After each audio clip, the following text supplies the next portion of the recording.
Nicole já está pronto? Posso começar? Já tô por cá já. Pronto. Se vocês escutarem, boa noite, né, novamente a todos e todas. Se vocês escutarem um barulhozinho de fundo, são meus vizinhos aqui fazendo festa. É, então, meu nome é Ana Gonçalves, eu sou formada em História e sou uma das organizadoras do Fórum da Juventude Preta Baiana. É, Devido à pandemia, esse ano a gente resolveu fazer esse bate-papo de forma virtual com vocês, até para a gente poder desmistificar, né, algumas histórias que contam sobre o dia 13 de maio. Antes de começar, eu gostaria de externalizar a solidariedade, né, nossa solidariedade enquanto fórum, às famílias do Jacarezinho, né, que perderam seus parentes, seus amigos, e também aos familiares de Ian e de Bruno, né, que foram brutalmente assassinados aqui em Salvador. A gente deixa aqui toda a nossa solidariedade e a gente espera que essas famílias encontrem paz e, acima de tudo, que a justiça seja feita, né? Que essas famílias possam, pelo menos, ver os assassinos de seus filhos, seus amigos, seus irmãos, condenados da forma justa. Eu vou apresentar, né, New Clay, ou ele mesmo se apresenta, a gente vai falar um pouco sobre o 13 de maio, e a nossa intenção é justamente desmistificar muitas histórias que foram construídas em cima dessa data, né? Uma data de luta e de resistência do povo preto. Como a gente diz, o 13 de maio não é uma data para a gente comemorar, e sim uma data, mais uma data que a gente utiliza para lutar em prol da nossa emancipação, porque dizem que nos deram liberdade, mas a emancipação ainda não chegou, infelizmente. A igualdade, né, essa igualdade que a gente tanto ouve os movimentos negros falarem, ainda não chegou. A gente ainda não pode desfrutar. Eu vou ler aqui porque eu fiz a minha cola, porque o Cleia é uma pessoa muito importante e tem uma atuação muito grande, enfim. Antes de começar, eu só gostaria de avisar que no meio da atividade eu vou colocar o link da frequência no bate-papo, aí vocês assinam, por favor, que é para a gente poder gerar os certificados. Então, Nilclei Santos Rocha, né, graduando em História pelo campo de Coité, da UNEB, integra o Centro Cultural de Capoeira Lendários do Palmares, além de ser militante do coletivo Fala Tu Jovem, militante também do DCE da UNEB, né, ele ajuda a construir no DCE, além de ter feito parte, de fazer parte da construção do fórum. Nilclei vai explicar mais ou menos qual vai ser a dinâmica da atividade, né, já que ele que vai apresentar. E se vocês sentirem vontade de perguntar ou de questionar alguma coisa, vocês podem colocar no chat ou podem falar no decorrer. Eu acho que ele não vai se incomodar se vocês fizerem questionamento no meio das perguntas dele. Sim, Gustavo está gravando a atividade, né? A gente vai gravar para a gente poder disponibilizar depois também. Inclusive, quando vocês forem falar, liguem a câmera para a gente poder conhecer vocês, porque a gente sabe que preto tem nome, sobrenome, tem rosto, né? Não somos só estatística, como muitas pessoas falam. A gente tem nome, tem sobrenome, tem ocupação, enfim. E o Clay, sinta-se à vontade. Valeu, Ana. Vocês conseguem me ouvir de boa, né? Então, boa noite. Meu nome é Nicolai, como a Ana já falou, e como consta aqui também na minha identificação do Meet. E aí, só pra. Bruno, tá com o teu microfone ligado. Valeu, Bruno. E aí, só para explicar como é que vai ser a dinâmica, é porque a Ana falou aí que se vocês se sentirem à vontade, pode falar. Eu ri daqui porque eu falei, não, a ideia é que todo mundo fale, porque eu pensei numa metodologia bem paulo freireana aí, de que haja essa troca, e que não seja um momento aqui que eu ou Ana estejamos aqui na posição de quem vai passar algum conhecimento, algum conteúdo que você vai receber.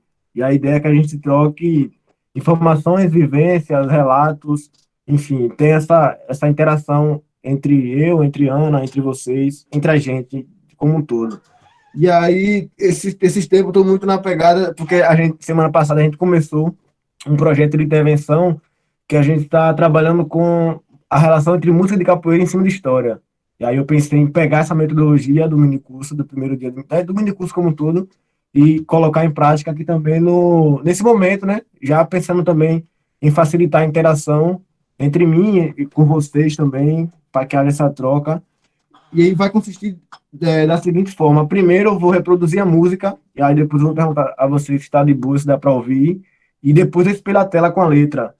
E depois de ter escutado a música e realizado a leitura da letra que vai estar compartilhada aqui na tela, a ideia é que vocês vão pontuando algumas coisas, alguns elementos que mais chamou a atenção na música, e aí a abordagem do assunto vai se tratar a partir dessas trocas. Por isso que eu falo que é importante que vocês participem, que haja essa troca entre a gente.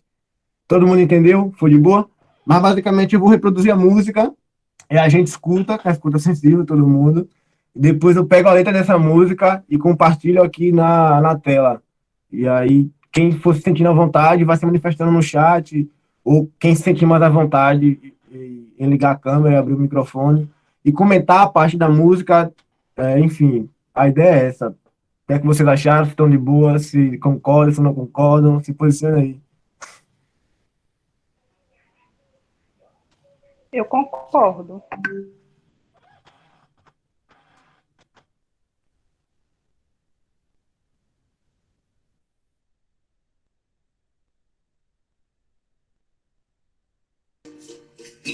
Dá para ouvir de boa aí? O áudio chega com chiado, com alguma interferência? Eu consigo ouvir bem. Beleza.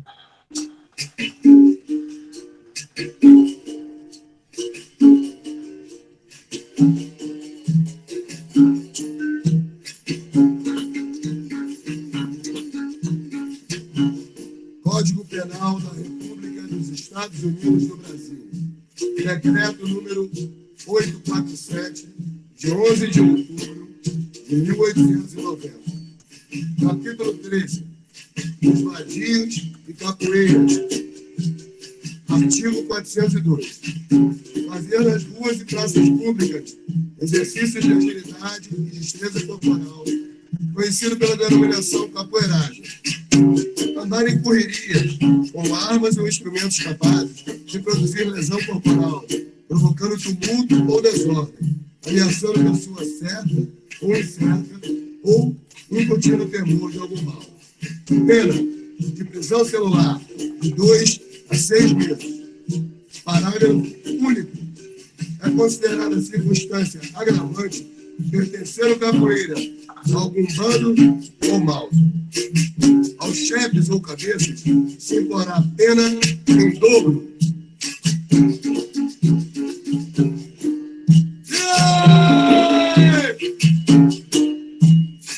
Dona Isabel, que história é? Dona Isabel, que história é? Foi de ter feito a abolição, de ser princesa boazinha, que libertou a escravidão. Eu tô cansado de conversa, tô cansado de ilusão. A abolição se fez com sangue, que não dá esse país. Que o negro transformou em luta, cansado de ser infeliz. A abolição se fez bem antes, ainda por se fazer agora. A verdade da favela, e não pra mentira da escola. Dona Isabel, chegou a hora de se acabar com essa maldade, de se ensinar aos nossos filhos o quanto custa a liberdade. E não sumir nosso negro, que fez herói lá em Palmares. Viva a cultura desse povo, a liberdade verdadeira, que já corria nos quilombos, que já jogava capoeira. Viva Zumbi! Viva Zumbi! Palmares!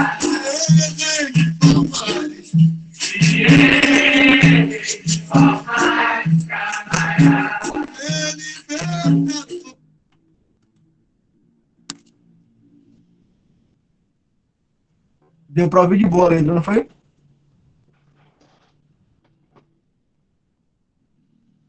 Alguém aí? Tranquilo, ó. Você tá muito democrático. Oi? Tá muito democrático. Ô, velho, a dinâmica do agente pedagógico me obriga a ser assim com os alunos, senão não rola, não. Aí, peraí. Agora eu vou compartilhar a letra, porque a ideia é que a abordagem e a troca ela vai fluindo a partir dos elementos que aparecem na letra da música, né? Só um instante.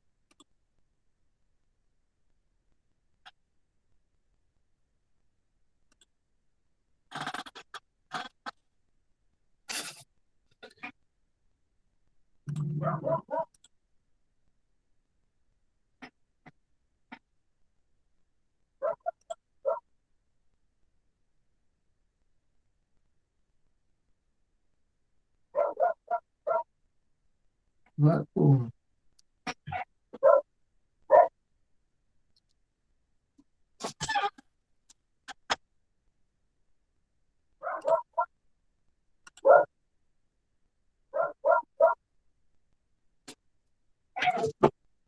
Todos e todas conseguem visualizar aí?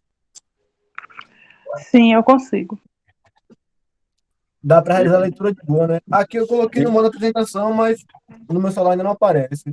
Mas dá para Sim, ler tranquilo? sim, professor, a gente consegue ler. Tá tranquilo. E aí, só repetindo a metodologia que a gente tinha combinado, que eu tinha pensado, na verdade, a gente não combinou, né?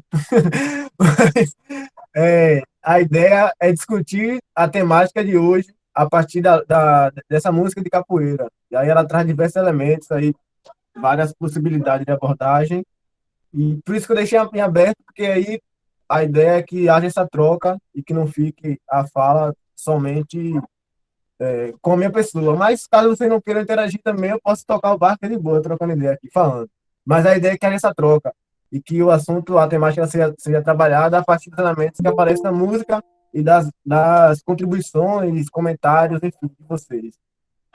E é isso, fique à vontade. Ou via chat, ou via microfone.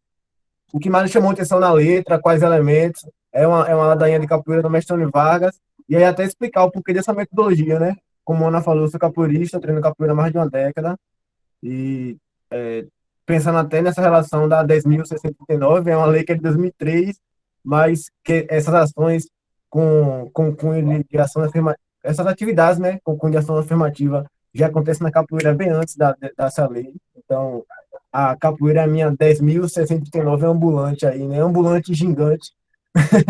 Então, da minha abordagem enquanto futuro professor de história, eu sempre tento levar aí para a sala de aula, e eu não poderia deixar ela de fora nesse momento, já que também foi a partir das músicas de capoeira, das histórias que eu vi na capoeira, que eu tive a oportunidade aí de desmistificar essa história, desconstruir essa ideia que há por trás do 13 de maio, que é propagada aí pelo livro didático na educação escolar, muitas vezes, etc. E é isso, eu espero que seja um momento enriquecedor para todos e todas. E eu vou ficar ligado no chat aqui. Se não for rolar contribuição, comentários, não sei a oportunidade de você gravar. Acho que está gravando, João. Tô vendo o comentário do seu agora. Mas acho que a Ana já falou que tá gravando. Mas todos vocês, todas as pessoas que estão aqui, entenderam a metodologia? Vamos tocar o barco? Quem sabe o letra, Bora, trocar ideia primeiro. Qual foi o bora. ponto da letra que mais lhe chamou a atenção? A questão é, logo no primeiro trecho aí, sobre a princesa Isabel ter abuso da escravatura, a questão é qual foi o motivo? Qual foi o motivo? É uma Qual, pergunta, Bruno? isso é uma pergunta. Qual o motivo da princesa Isabel ter abuso da escravatura? Massa. Não fique com vergonha de participar, não, galera. Pode lançar pergunta. Quem não quiser fazer comentário sobre a letra, fique à vontade para participar. Aí, é por isso que eu pensei nessa metodologia de apresentar, de reproduzir a música, de apresentar a letra, porque aí não ficava uma parada engessada. De certa forma, acaba engessando a participação, mas não fica muito limitada a participação de vocês. E aí fica aberto para perguntas sobre a própria letra, porque como a letra ela trata sobre o assunto de hoje, então vai estar diretamente ligado com a temática. Vai até Boa facilitar a noite, abordagem. gente. Oi, Boa noite. Boa. O Nicolai, oi. é Felipe. Salve. E Deixa eu aí, ver Felipe? deixa eu ver como é que tá meu cabelo, se dá pra coisa dar. Porque, pô, tava. Porque não avisaram que ia precisar abrir a câmera, né? Não, é porque, tipo assim, eu vejo que logo no começo já vem com essa história do. Ah, ela aboliu porque tinha que ser, né? Ah, porque ela quis. Caô. Tipo, a gente sabe que teve muita coisa por trás, muita coisa ocorreu. Tipo assim, a gente vê que não há o reconhecimento das lutas anteriores a isso, né? Tipo, nós vimos lutando muito antes dessa assinatura acontecer. E a gente sabe que a assinatura só ocorreu por causa de pressão externa, né? E aí você vê o que acontece, tipo, que a câmera tá esquisita. Tipo, a gente percebe que no Brasil ainda tem muito essa questão de retratar a Isabel como se ela fosse a santa, ela libertou, tipo, colocou os negros para, tipo, na teoria, libertou os negros, mas, tipo, nos deixou com a mão na frente e outra atrás.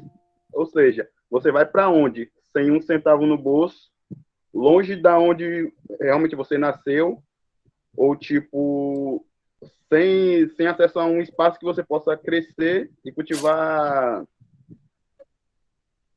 bastante, né?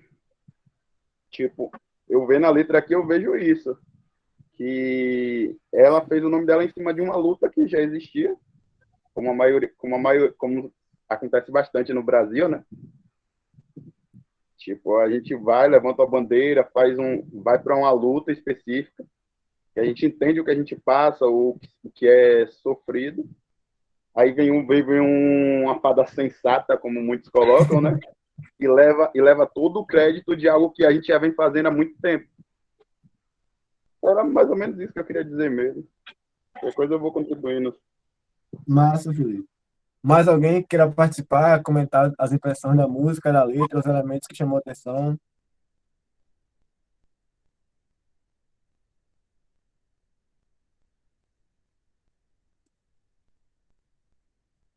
Tem muita gente aqui na sala, dá a impressão que estou falando sozinho, mas por enquanto que você vai tomando coragem e só tomando com uma observação dessas duas falas. Bruno, primeiro, ele questionando sobre os motivos, e aí a gente vai trocar ideia sobre isso ao longo desse momento, de todo esse momento. Felipe. Ele traz dois elementos que eu anotei aqui, que também é meio nessa onda dessa história mistificada acerca do 13 de maio, que é atribuir a promulgação da Lei Áurea única e exclusivamente à pressão estrangeira, à pressão da Inglaterra, por exemplo. Como se não houvesse processo de resistência, de insurgências no Brasil por parte da população negra. Então, aí foi até por isso que eu pedi também para vocês ir comentando para a gente ir perceber os elementos que aparecem aí, que muitas vezes acaba sendo carregado também dessas histórias distorcidas, desses silenciamentos históricos aí. E outra coisa que o Felipe traz é sobre um aspecto que ele é bem forte, que no campo da história a gente chama nessa historiografia tradicional, que é de uma história basicamente política e que trata tão somente dos grandes feitos, de grandes nomes da política, com grande participação no aspecto econômico, político, social da sociedade, mas basicamente que trata sobre esses grupos hegemônicos aí, sobre esses grupos socialmente dominantes. Mas como vocês estão tímidos e tímidas para participar a partir da letra, eu vou tocando barco e aí, como a Ana falou, quem se sentir à vontade pode ligar o microfone, que a gente cede a palavra de boa. Mas até como primeiro um ponto de partida, né? Porque a gente observa muito que sempre quando chega o 20 de maio, quando chega o 13 de maio, quando chega o 20 de novembro, sempre lembra-se dessas duas datas nesses dois momentos. Quando chega no 13, lembra do 20, quando chega no 20, lembra do 13, porque há meio que esse processo de oposição das datas, e aí todo esse processo de oposição, que que acabam fazendo, né, sobre esses dois marcos, está basicamente nessa questão do protagonismo, que aí tem relação com o que Felipe traz e principalmente com o que Bruno traz também, isso quando ele pergunta dos motivos, do que fizeram o que foi que fez para com que a Princesa Isabel assinasse a Lei Áurea. E aí, pensando na ideia do 13 de maio, durante muito tempo foi construída essa imagem de que a liberdade dos africanos e africanas, da população negra que vivia sob o regime escravagista, ela só foi possibilitada a partir do momento que a Lei Áurea, e aí tomando a expressão que o Felipe traz, essa fada sensata, né, assina a Lei Áurea e fala, não, a partir de hoje vocês são livres. Então, uma vez que há essa atribuição da liberdade dos africanos e africanas, da população escravizada no país, ligada somente à promulgação da Lei Áurea, o protagonismo da liberdade vai ser atribuído todinho à princesa. E aí é justamente desse movimento de contranarrativa que surge o 20 de novembro, de falar que não, o protagonismo pelo fim do regime escravocrata, escravagista, é nosso, da população negra.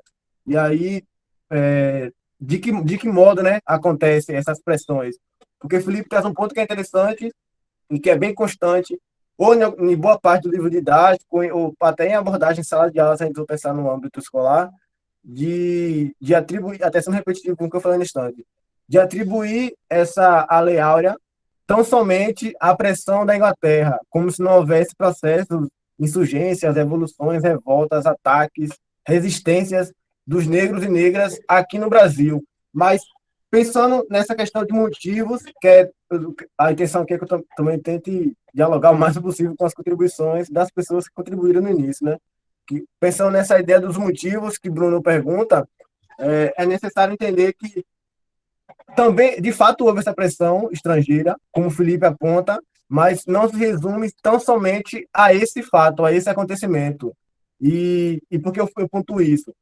Para ponderar, para ressaltar, afirmar o protagonismo desses negros e negras na busca pela liberdade que vem acontecendo desde o período colonial, se a gente for pensar no processo de formação da colônia, todas as insurgências, revoltas, resistência, fugas coletivas ou individuais que eram protagonizadas pela população escravizada. Então, uma série de acontecimentos, de movimentos aí que os escravizados, ou até se for pensar também nos libertos, que se articulavam para corroer pouco a pouco, que é uma expressão até que a historiadora Vlamira Albuquerque utiliza, para corroer pouco a pouco o regime escravagista. Então, essa liberdade ela não foi dada pela princesa Isabel. E aí, voltando para a letra, o título dela é basicamente nessa pegada. Dona Isabel, que história é essa? Ou no Bom Baiano, porra, velho, que história é essa aí? Você tá falando que você me deu liberdade? Tá viajando, é? Então, não é bem dessa forma. Vem cá, que história é essa que você me deu liberdade? E aí, trabalhando com os elementos que aparecem na música, do mestre Tony Vargas, ou também, se for pensar em outra música da capoeira, tem uma do mestre Moraes também, que o título é A História Nos Engana.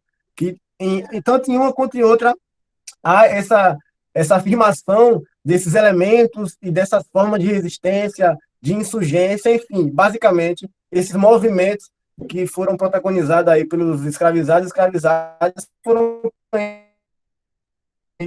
que até ressaltado todos esses movimentos e acontecimentos para dar o protagonismo de fato da liberdade aos negros e negras no Brasil e fazer esse movimento também de cultura narrativa, essa história contra-hegemônica aí, né, que tenta a todo custo atribuir, ou tentou, né, se a gente for pensar também que a historiografia está sendo atualizada, revisada, tentou atribuir a liberdade dos africanos no Brasil, dos negros e negras, à princesa Isabel. E aí, que eu vou tratar... Peraí. Tocando. Tratar sempre à luz da letra da música, os elementos que o mestre Tony Vargas traz na letra, né? Dona Isabel, que história é essa de ter feito a abolição, de ser a princesa boazinha que libertou a escravidão? Eu estou cansado de conversa, eu estou cansado de ilusão. A abolição se fez com sangue, quem não dava este país, que o negro transformou em luta, cansado disso é infeliz. A abolição se fez bem antes e ainda é possível fazer agora. E aí, tomando como ponto de partida, né, a abolição se fez bem antes, porque esses movimentos Porque, assim, a ideia de movimento abolicionista, ela só, ao menos a partir dos estudos que eu tenho feito, né, das leituras poucas que eu tenho feito, e aí, caso alguém também queira trocar ideia sobre isso, a ideia de movimento abolicionista, enquanto tal, para pedir abolição, ela só começa a surgir aí a partir do século XIX, do 1800 para cá, até a promulgação da Lei Áurea. Mas, muito antes disso, até reprisando, reafirmando isso que eu falei anteriormente, já acontecia esses movimentos de resistência, de fuga, e aí, por falar em resistência, é também interessante a gente pensar que havia diferentes formas de resistência, né?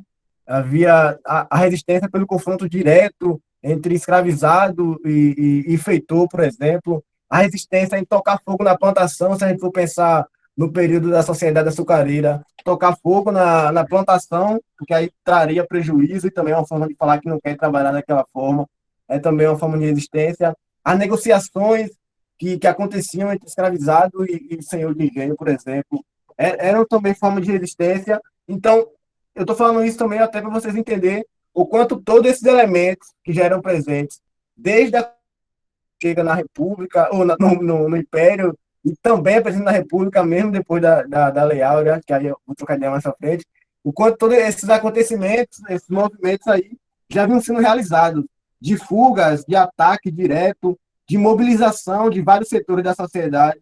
E aí, por falar em mobilização de vários setores, não é bom pensar resistência somente pautando essa dualidade escravizado e senhor de engenho, ou escravizado e feitor, por exemplo. Havia mobilização de vários de intelectuais negros, advogados, a mídia, a imprensa negra, por exemplo, que publicava constantemente em jornais, que já pressionando também para que a escravidão fosse abolida. Enfim, era um processo de mobilização que era de diversas formas. Não era essa resistência tão somente no âmbito da relação de trabalho, na relação escravizado, senhor de engenho, escravizado e feitor, por exemplo. Deixa eu voltar para a letra. E um elemento interessante, e assim, eu não estou seguindo a linearidade, né? Eu estou indo, voltando, então se ficar confuso em algum momento, vocês interrompem também e falam. Na letra, é interessante quando o mestre Tony Vargas, ele fala que a abolição se fez bem antes e ainda por se fazer agora, com a verdade da favela e não com a mentira da escola. E aí, eu acho massa essa parte da letra, desde quando eu ouvia e muito antes de entrar na universidade. Como eu falei, né? Já tenho acesso a essas narrativas antes do curso de História, por exemplo, nas atividades formativas do grupo que eu treino. E aí, quando ele fala com a verdade da favela e não com a mentira da escola, é basicamente pensando também na ideia do objetivo dessa atividade de hoje, né? Que é fazer esse movimento de contranarrativa e também de desmistificar. Porque muitas vezes não, várias vezes, mesma coisa, viajei. No livro didático vinha reproduzido, vinha atribuída essa liberdade dos escravizados à princesa Isabel, e aí os conteúdos, pensando na disciplina que eu estou estudando, né, que é a história, sobre a população negra no Brasil, vinham carregados, como ainda vem no de hoje, se a gente for fazer uma análise cuidadosa, né? Vinham carregados de estereótipos acerca desses grupos, como se fossem pessoas passivas, e aí o que quer dizer ser sujeitos passivos? Como se vivessem toda essa relação de opressão que era imposta pelo regime escravocrata e aceitassem tudo de boa, como se não resistissem, como se não fizessem ataques, entrassem em confrontos diretos, ou em resistências e revoltas coletivas, como se ficasse não, tudo de boa, estou aqui trampando, estou sendo forçado a trampar em condições desumanas, enfim, violências constantes na relação de trabalho, mas estou tudo de boa, estou passivo. Quando a gente vai estudar a história, de fato, né, pensando também em todas essas problematizações e essas novas abordagens e possibilidade de fontes históricas também, né, que vem surgindo, a gente percebe que não eram sujeitos passivos, eram ativos e protagonistas nesse processo de busca pela liberdade e sendo bem maçante com essa questão. Um processo de busca pela liberdade que foi iniciado desde a colônia, desde o Brasil colônia. Eu vou dar uma pausa na fala, que eu acho que eu vi um comentário grandão aqui, depois sumi da tela. Mas a ideia é que a gente vai trocando aí, se alguém quiser fazer alguma colocação. Maíra Oliveira. Essa questão sobre a mentira da escola, achei interessante, porque tem muita ligação com esse aspecto cronológico da história, por você seguir um período linear e o livro trazer desse modo. Acaba deixando de lado os aspectos anteriores, além do aspecto da escravidão. Um outro exemplo é a Era Vargas, o mito da doação, acaba deixando de lado as greves anteriores a outros trabalhadores. É exatamente, até pensando naquilo que eu falei, isso aqui é um fundamento que eu percebi na fala de Felipe, que é dessa história tradicional, né? É uma história escrita tão somente, deixa eu falar, tão somente a partir da vida política, da vida pública, ou sobre alguém que se destacou aí na esfera política, econômica, social do país ou de determinada sociedade. Então acaba meio que ficando restrito somente a esses aspectos, a esses grandes feitos desses sujeitos, concentrando aí nos grandes nomes da história e desconsiderando também essas revoltas, insurgências de caráter popular, de caráter coletivo. Peraí que eu teve outro comentário, é porque eu estou pelo celular na transmissão e está sumindo. Laiana, essa parte sobre a mentira da escola é super interessante de analisar, já que o discurso de heroísmo é ainda muito presente nos materiais didáticos, que por vezes são os únicos recursos que as pessoas têm acesso. Sim, sim. E até pensando nessa relação, Ana, que assim, eu sou estudante de história, e aqui eu percebo também que tem uma galera que é da licenciatura de pedagogia, ou de história, como você, como Ana, Guta Pedagogia, eu acho também. Enfim, outras pessoas. Fui pensar também no fazer docente, no trabalho do professor, que o quanto é importante que a gente sempre esteja problematizando também o que aparece no livro didático, que não tome como essa verdade pronta e acabada, ou esse passado pronto e acabado, que estejamos fazendo essas constantes reflexões acerca do material didático, do livro didático, e trazendo também essas outras abordagens para a sala de aula, e não negando esse protagonismo na busca pela liberdade, ou enfim, desse processo de insurgência, de revolta coletiva. Leonardo Vaz colocou aqui, por isso, o povo preto precisa ocupar a academia e escrever a história sob o nosso ponto de vista. Sim, sim, também é importante, porque acabamos fazendo essa disputa narrativa, né? E que acaba sendo também uma narrativa contra-hegemônica, vez que a historiografia tradicional, quando eu falo historiografia, é esse conjunto de obras que tratam sobre a história, sobre determinado período histórico, vez que a historiografia tradicional sempre tratou sobre essa história ou de um viés que acaba dando até certa visibilidade negativa, né? Porque acaba sendo uma escrita da história com a carga gigantesca de estereótipos sobre esses grupos de passivos, e aí outros que eu vou tratar mais aprofundado agora, é que de marginais, de criminosos, de ladrões. E pensando nessa ideia do 13 de maio, a gente pontuou não, peraí. Deixa eu ver o comentário do Bruno antes. Depois eu quero comentar uma coisa, Nico, em relação. Deixa eu só ler o comentário de Bruno rapidinho. Em questão a esses grandes feitos, acabaram deixando outro de lado. Vi em alguns artigos que Zumbi dos Palmares não foi apenas um livro pela liberdade, que também foi um feitor que vendia escravos. Procede essa informação? Responda agora, Bruno. Deixa só o Felipe comentar. Foi Felipe que ligou o microfone? Foi. Pode ir. Na própria coisa que você colocou aí, fala sobre essa questão de Palmares mesmo, sobre a questão dos quilombos, e tipo, a teórica liberdade que ela nos deu, nós já tínhamos nos quilombos. Tipo, todo não, mas tipo, a maioria dos negros que não tinham se deixado escravizar, estavam escravos, mas não tinham se deixado escravizar, né? E tem uma pequena diferença de você ser e você estar. Tipo, já desfrutavam dessa liberdade.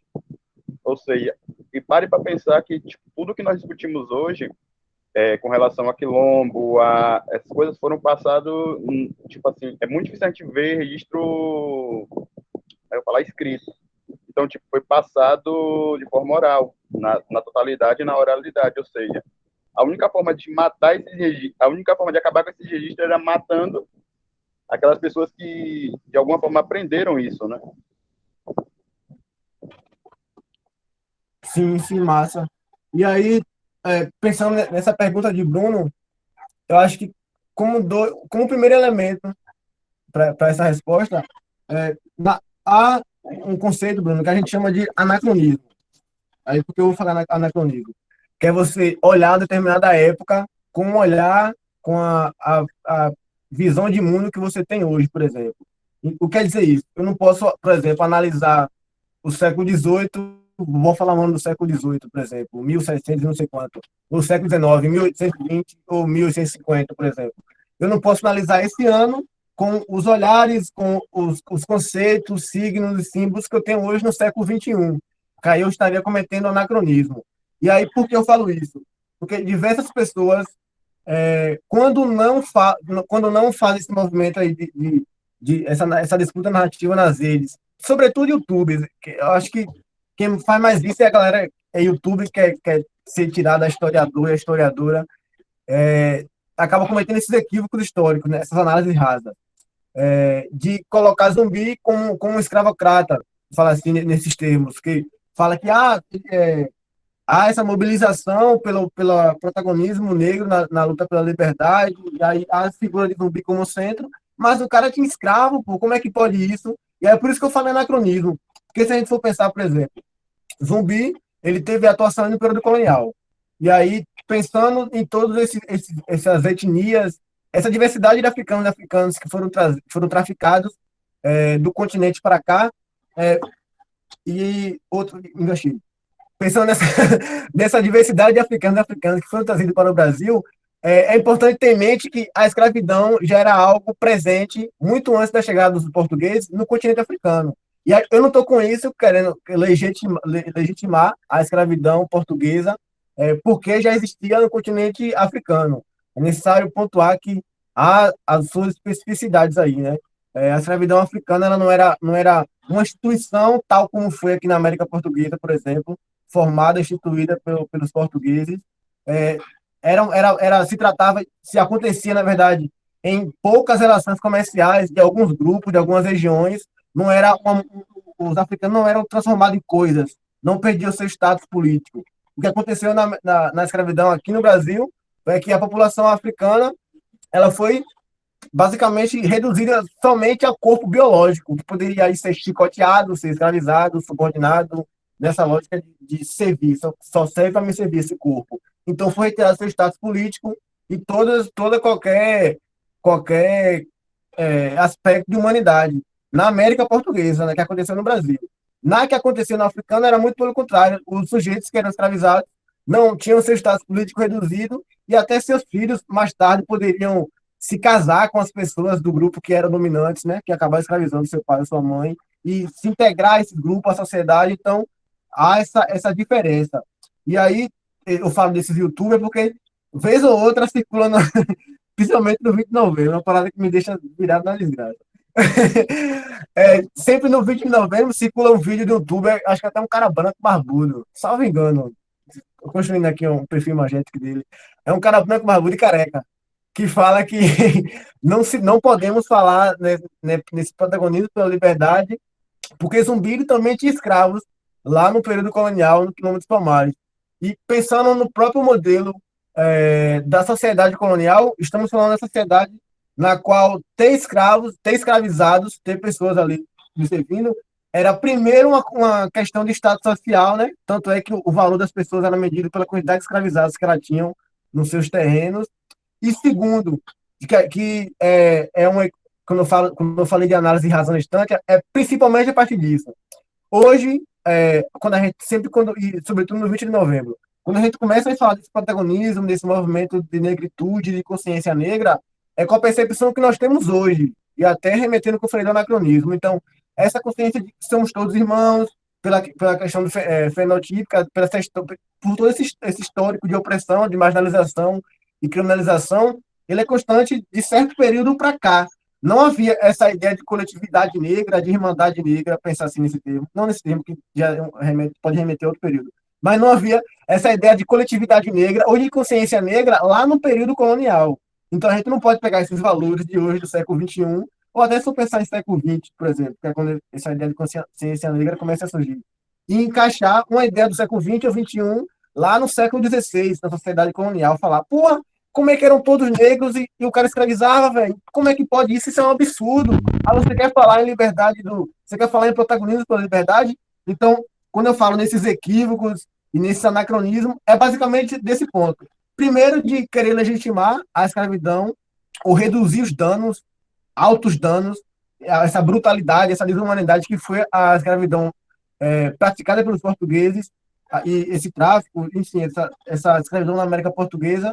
E outra é de querer argumentar que zumbi tinha escravos, e aí usando até, distorcendo, na verdade, essa ideia de consciência negra, porque pega um conceito de agora, pensando na temporalidade do século XXI, ou até do século XX, encaixa no século XVI, quando não tinha nada a ver.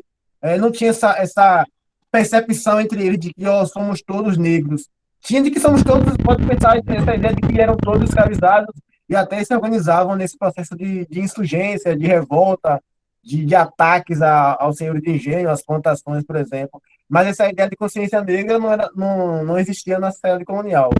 Não sei se deu para entender, Bruno. Inclusive, Nilclei, é bom a gente falar também que no período colonial, os senhores de engenho evitavam de que grupos diferentes da África, no mesmo... Ana, teu áudio está com alguma interferência. Tá me escutando? Agora tá de boa. Eu estava falando que, inclusive, durante o processo mesmo colonial, muitos senhores de engenho evitavam de manter povos diferentes, né, da África, povos diferentes do continente africano, em suas propriedades por conta dessa rebelião. Porque, como você falou, a divisão que existia na África era totalmente diferente. E esse discurso de que, mas o escravizado do século XVIII também tinha escravos. É justamente para tentar enfraquecer a nossa luta e fazer parecer que a gente também cometia as mesmas barbaridades e atrocidades com os nossos, sendo que não. Eu não estudo o período colonial, né? Eu já estudo bem para cá. Eu não sou estudiosa do período. As aulas que eu tive foram na faculdade, né? Não foram tantas. Inclusive, eu estava até falando em um curso que eu participei recentemente, que eu faço história. Eu fiz história, mas a quantidade de carga horária que eu tive sobre ensino de cultura afro-brasileira, sabe? Em um país como o Brasil, onde o racismo é latente, em uma universidade pública, eu quase não tive acesso a leituras sobre o período colonial. E aí, pegando um pouco do que Felipe falou, os acessos que eu tive foi sempre lendo pessoas brancas que escreveram sobre.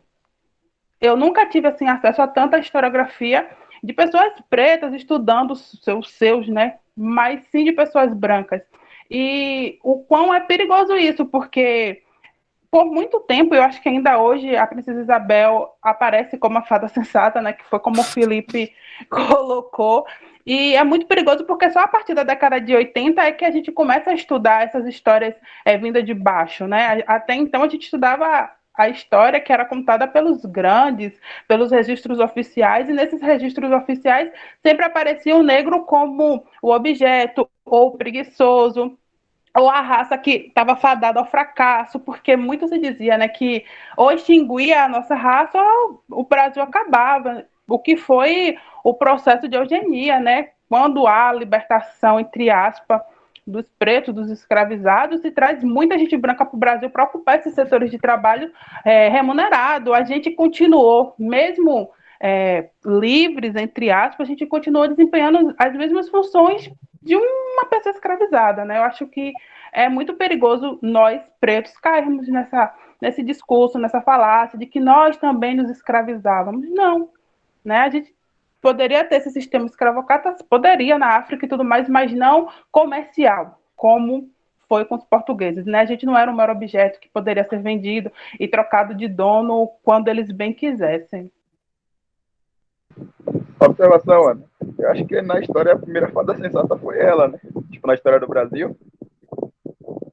A partir, parando para pensar no ponto de vista histórico, ela seria a primeira, né? Tem um fado também, tem uns fados sensatos aí. Tem uns comentários aqui. Manuela Ribeiro, boa noite. Este momento formativo é essencial. No meu caso, pude perceber os prejuízos das aulas de história, focando em datas comemorativas sem contexto histórico. Enquanto pedagoga, percebo a importância de uma boa formação, desde a educação básica à conscientização dos estudantes. Massa. Leonardo Vaz coloca aqui, e é muito complicado falar na obrigatoriedade, unidade de povos africanos, sendo que são muitos povos e tradições culturais muito distintas, e seria reduzir um coletivo muito amplo de pessoas. Sim, e até uma parada que é bem constante, né, velho? Essa homogeneização do continente africano, ou até de redução do país, se for pensar também que boa parte das pessoas falam de África, África, como se fosse um país, e sendo que é um continente diverso, como o Leonardo falou, né, com a infinidade de culturas, de línguas, enfim, de forma de ser e de estar no mundo, que acaba sendo desconsideradas quando fala-se nessa ideia de povos africanos pensando na unidade, em algo todo mundo igual, nesse algo homogêneo. Quando também não há essa ideia de atribuir essa característica de miséria, de pobreza, essa carga de estereótipo, né, ao continente. É uma parada que é bem constante e que são cuidados que devem ser tomados, inclusive. E aí Jarelli fala que os negros, se conseguiam liberdade, juntavam dinheiro para comprar outros negros. A relação não era de posse, e sim com o objetivo de viver com unidade. Era muito melhor irmão negro servindo a outro negro que servindo a senhor de engenho. Sim, e até tomando como parâmetro essa contribuição de Jarelli, que é pensar também que eu falei de forma bem genérica, né? Que as formas de resistência ao regime escravocrata aconteceram de diversas formas, e aí, como alguns exemplos eu citei, os ataques diretos, os confrontos diretos entre escravizado e senhor de engenho, ou então entre escravizado e feitor, as fugas coletivas, as revoltas, os ataques individuais e coletivos, as fugas individuais e coletivas, as revoltas, a atuação da imprensa, de advogados e abolicionistas, do movimento abolicionista. E aí Jarelli traz um ponto interessante, que é pensar também essa mobilização e essa coletividade estratégica para conseguir fundos para a alforria, né?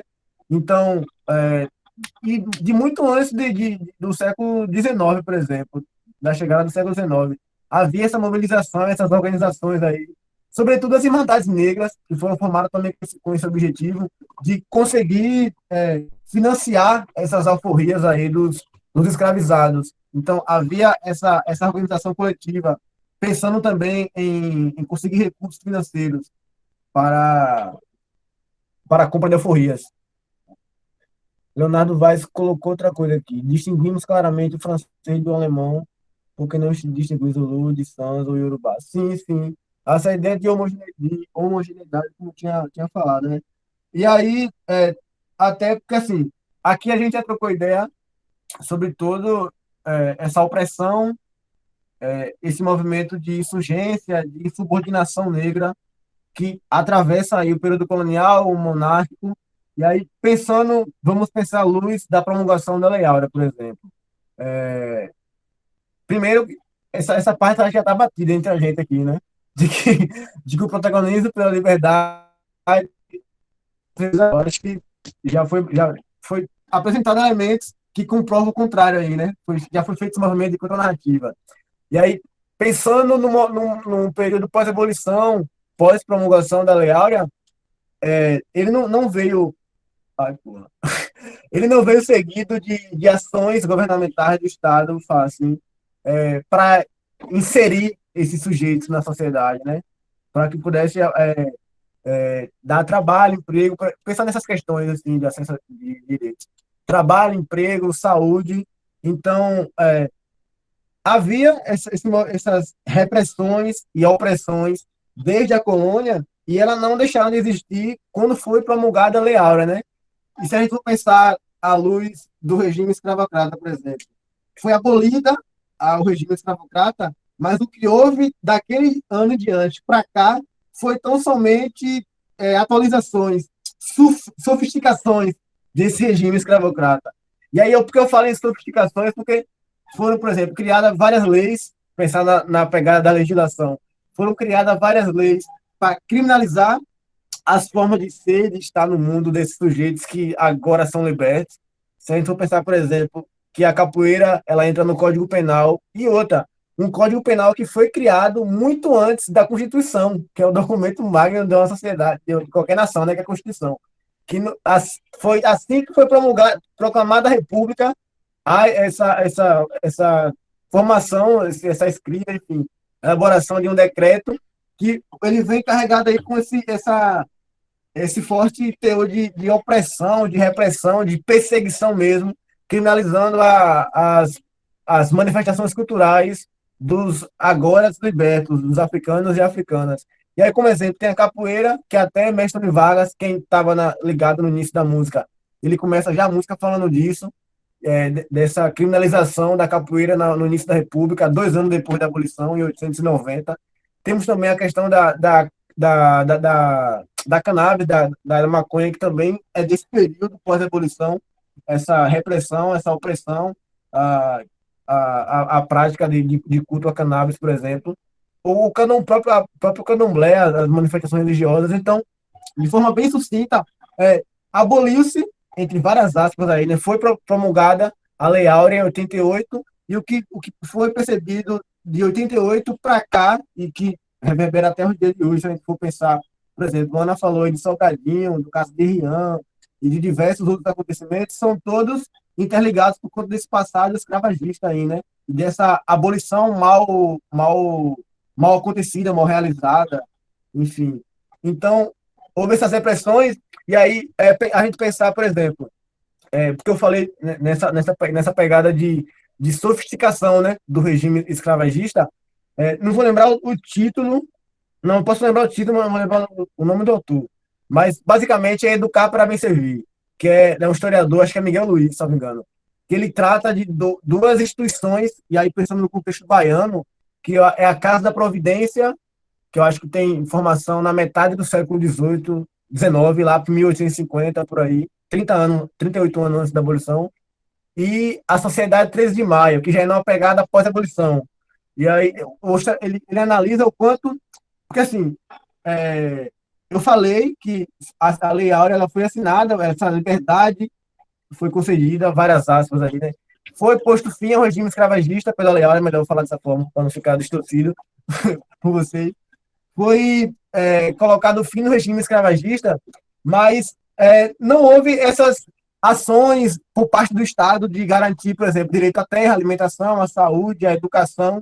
Então, alguns setores aí, e aí pensando nessa parada de hegemonia, foram grupos socialmente dominantes, fossem eles religiosos, ou políticos, ou sociais, econômicos, enfim, que estavam, vamos falar nessa questão de topo da sociedade, que acabaram desenvolvendo, vou pensar na pegada educacional, forma de educação agora para essa população liberta. E aí, por que eu falo que houve uma sofisticação desse regime escravocrata? Porque não foi pensando, e olha, a gente está discutindo no período pós-abolição, mas podemos também pensar à luz do século XXI, por exemplo. Não foi uma educação pensada e colocada em prática para garantir, por exemplo, a ascensão daqueles sujeitos, fosse ela econômica, social, intelectual, qualquer desses aspectos. Não foi algo pensado para contribuir, de fato, com o processo ativo dos agora libertos e libertas. Foi tão somente, e tomando até como parâmetro o título do artigo que eu falei, é um educar para bem servir. Era uma educação que ela era pensada para esse público que agora é liberto, mas não para que ele pudesse se profissionalizar, se especializar em determinada área, para trabalhar em determinado setor, ganhar um X salário para conseguir sua ascensão, sustentar sua família, não. É uma educação de, é melhor você ficar desse jeito. Assim, falando bem da forma simples e didática, era uma educação que ela era ensinada para manter aqueles agora libertos nessa condição de subserviência. Já que agora não havia, né, esse regime escravocrata, era necessário docilizar, e aí eu falo entre várias aspas, civilizar esses libertos, para que eles fossem preparados, e aí eu falo civilizar, preparar, docilizar, entre várias aspas, porque é uma ideia de civilidade que ela foi colocada em prática e imposta pelo grupo dominante. Não era falar que era um grupo de civilizados, porque se a gente for pensar na ideia de civilização, há várias civilizações africanas aí, né? Pensando também nessa questão dos africanos em diáspora, por exemplo. comunicação, mas era uma ideia de civilidade que ela era tomada como a civilidade dos grupos socialmente dominantes. E até se a gente pensar em todas essas importações de teorias e forma de ser que foi incorporada da Europa para cá, né? Era uma ideia de civilidade ao modelo europeu. O a Belle Époque, que fala assim, que tem um historiador que ele fala muito, quando ele fala do Rio de Janeiro, né? Que tentou construir aí a antiga capital imperial de uma forma que ficasse bem no parâmetro das cidades europeias. Então, essa ideia de civilidade, de educação, era tão somente colocada em prática para deixar eles mais dóceis para e na perspectiva dos grupos socialmente dominantes. E aí, como eu citei o exemplo da Casa da Providência e da Sociedade 13 de Maio, a Casa da Providência,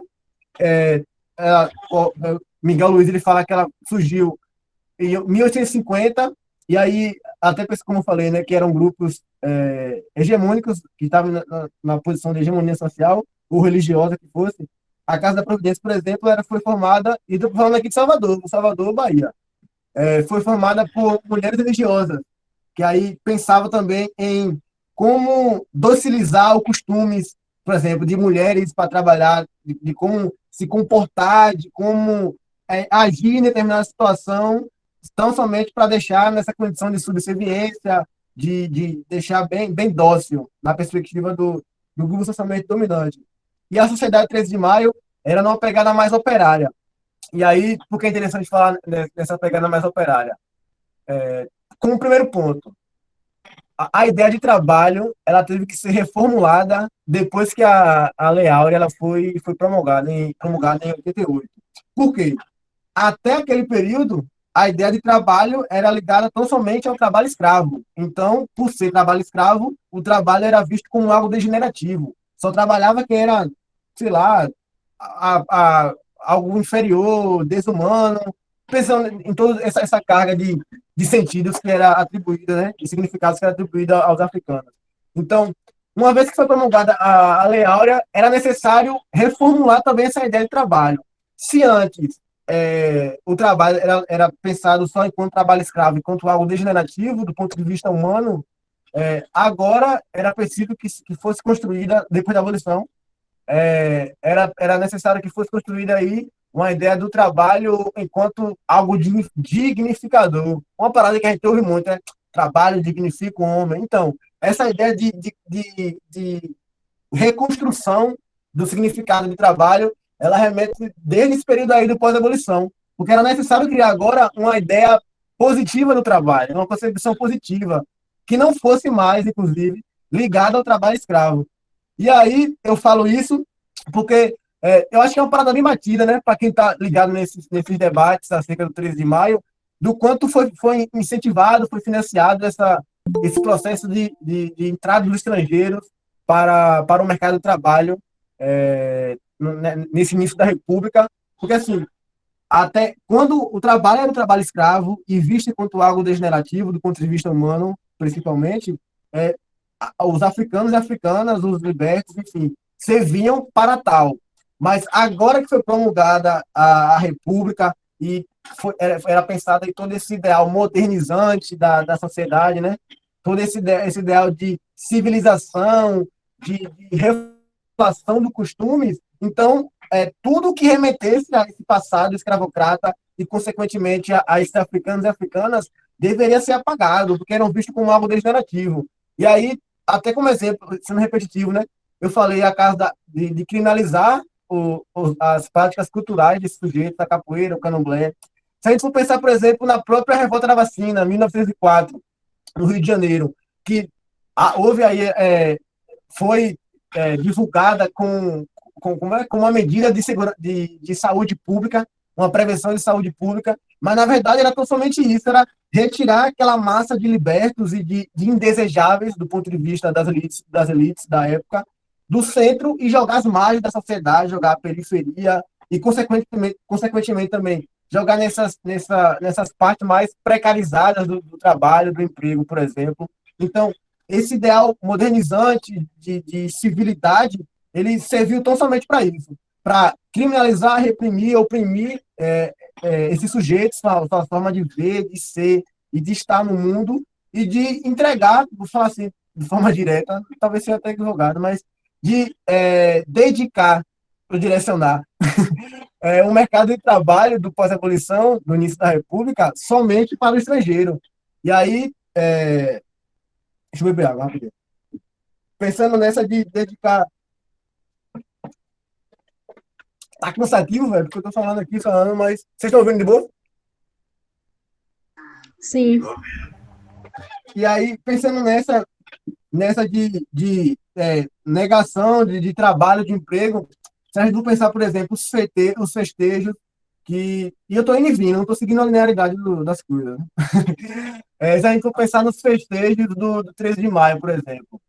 Hoje mesmo eu estava dando um saque nas redes sociais, e aí eu percebi diversas não, algumas pessoas, alguns coletivos, criticando algumas pessoas que de fato são equivocadas em comemorar o 13 de maio, sem refletir todo esse processo histórico, né? De fato são erradas, mas desconsiderando, por exemplo, foi mal, aquelas mobilizações, os festejos, que inclusive são constantes até hoje, se a gente for pensar, por exemplo, no Bembé do Mercado, lá em Santo Amaro, da Purificação, que acontece desde hoje, sempre 13 de maio, como comemoração a esse período. E aí eu estou pontuando isso porque quem fala isso é o historiador Walter Fraga, o historiador baiano. Fala que é necessário que a gente veja esses festejos não enquanto uma forma de dar vivas à abolição, dar vivas à Princesa Isabel, nossa, obrigado pela liberdade, mas o quanto, ao menos nos primeiros anos pós-abolição, eu acho que ele tem até um trabalho que ele trata de 88 a 93, de 1888 a 1993, ou é 1905, uma parada assim. Mas o quanto nos primeiros anos, aquelas manifestações, mobilizações, aquelas festividades que aconteceu aí em Cachoeira, em Salvador, por exemplo, sempre no 13 de maio, não era para comemorar, mas era para reivindicar. E aí, por isso que eu falei dessa parada do emprego, de educação, porque são aspectos e reivindicações e direitos que já são. Calma. São direitos que já são reivindicados desde aquele período, principalmente nesse período pós-abolição. Direito à educação, direito à saúde, a melhoria, direito à terra. E aí, lançando até um olhar sobre o século XXI, qual é uma das principais bandeiras de luta hoje, né, da população negra, se não for terra, da sociedade brasileira como geral, mas principalmente da população negra no Brasil, que é terra, moradia, alimentação, educação, saúde. Então, todos esses festejos, essas comemorações pelo 13 de maio, lá nos primeiros 7 anos do pós-abolição, de 808 até 905, era mais como essa reivindicação para que, de fato, acontecesse essa abolição e essa garantia de direitos. Deixa eu ver os comentários, eu não estava dando saque, não. Jarelli colocou aqui, há de se falar também na lei da vadiagem, que durante o governo do Floriano Peixoto autorizou a criação de um estabelecimento voltado para a correção pelo trabalho dos vadios, vagabundos e capoeiras que fossem encontrados na capital federal. Ainda bem que hoje podemos falar vadiar à vontade. E aí, eu vou tomar essa fala de Jarelli para falar duas paradas importantes. Na verdade, a primeira eu já falei, que é o quanto, nesse período pós-abolição, as manifestações culturais, religiosas, enfim, dos africanos, da população liberta, ela foi criminalizada, foi inserida no Código Penal pelo Estado brasileiro, pelo Estado republicano, e aí, consequentemente, aconteceram várias opressões e repressões a esses sujeitos, e aí ele cita até a lei da vadiagem, que foi acho que é o artigo 402, 3 e 4, se não me engano, que é o que mais toca na questão da capoeira, né? Se você fosse pego nas ruas, por exemplo, você era considerado um vadio. Então, está sem fazer nada aqui, ia para o xilindró, enfim, falando de forma bem, bem simples, né? Até também fazer essa ligação que eu falei anteriormente, pela questão do trabalho, né? Então, se estava desempregado, estava ali fazendo alguma arruaça, alguma desordem, então era considerado como atentado à ordem pública. Então, era enviado aí para essas casas de correção, para essas detenções. E um outro ponto interessante na fala de Jarelli é essa parada de ressignificação, né? O quanto algumas coisas foram ressignificadas. Não estou com isso querendo dizer que o 13 de maio está sendo ressignificado pela gente, longe de mim, pelo amor de Deus. Mas pensando nessa ideia de vadiagem, no pós-abolição, até antes da abolição mesmo, a ideia de vadio era atribuída aos africanos, aos negros e negras no Brasil, com um caráter pejorativo, né? Ah, tá na rua porque é vadio, porque é vadia, porque é vagabundo, porque não faz nada, tá causando desordem, enfim, é considerado um atentado à ordem pública. E aí, o quanto, depois de todo esse processo, há esse processo de ressignificação do termo. Jarelli falou que hoje pode se falar vadiar em paz, né? E aí eu falo isso, Mano Luz, como exemplo, na verdade, a experiência da capoeira, que o termo vadiar, vadiagem, vadiação, vadio, ele é bem constante, ou na troca de conversa dos capoeiristas, ou na musicalidade, por exemplo. E aí o ponto importante é já com outro sentido, que não mais aquele com caráter pejorativo. A ideia de vadiagem aqui é visto como algo bom, vou vadiar, vou jogar capoeira, vou me divertir, vou entrar, vou sair, pensando na dinâmica do jogo da capoeira, né? O quanto há esse processo de ressignificação desses termos. E aí tem até. Eu tô falando aí demais, mas foda-se. Pensando à luz de um outro conceito, a ideia de negritude, por exemplo. Porque mais cedo eu falei de consciência negra, e essa ideia de negritude foi também um termo ressignificado. E aí, pensando de quando ele surge na França, né? A ideia de negritude no saber, talvez tenha alguém no francês aqui, não sei se Fernando está aqui, mas ela que manja dos conceitos. Quando ele era cunhado, acho que década de 60, não lembro o período exato, na França, para a população negra, era com caráter pejorativo. E aí há esse movimento de ressignificação e começa a utilizar, a conceber, a significar a negritude enquanto algo positivo, enquanto essa afirmação, essa valorização desses elementos culturais africanos, fossem eles continentais ou diaspóricos, mas há uma mudança de sentido aí, quando muda esse sujeito que está empregando esse conceito. Quando era vadiagem, vadio pelos dados oficiais, pelos políticos da época, pelas elites dominantes, por exemplo, era utilizado com um caráter pejorativo, com um caráter de, de atribuir uma característica degenerativa a essas práticas, a esse sujeito. Hoje, no universo da capoeiragem, você pode pensar em outros aspectos da vida cotidiana, a ideia de vadiagem ela ganha um outro sentido. Ou ainda hoje também, se for refletir, né, possa ser que tenha alguém que não utilize com esse caráter para o contexto que o conceito vai ser utilizado.